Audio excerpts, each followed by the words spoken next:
For millions of people, the name of Cosens once meant one thing: pleasure.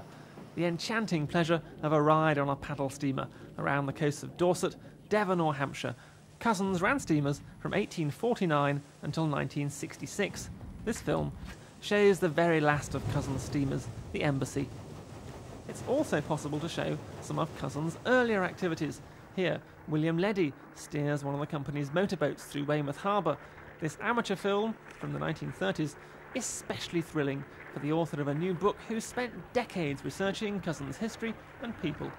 Absolutely. I've read the records and I know the names of all these managers and captains, and then to actually see them coming alive on film was absolutely magical.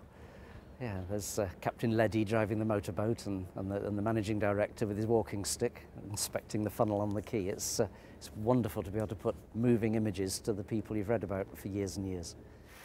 Once Weymouth's biggest employer, Cosens did many things in a way you just don't see anymore. And notice here the lack of safety precautions, or the way this diver's smoking a fag before his helmet goes on.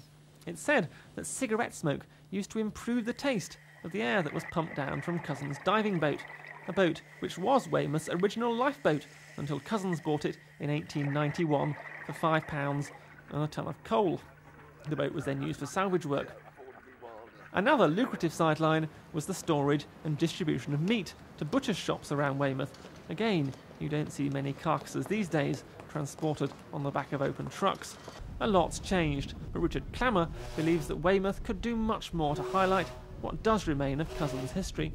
It seems to me that there's a number of buildings around the town, still quite a lot of sites here which remind us of the steamers, and features around the harbour side here which would be of massive interest both to tourists and to residents if they could be highlighted a little more. So perhaps the name of Cosens could mean something once again, could mean pleasure, the pleasure of knowing about the past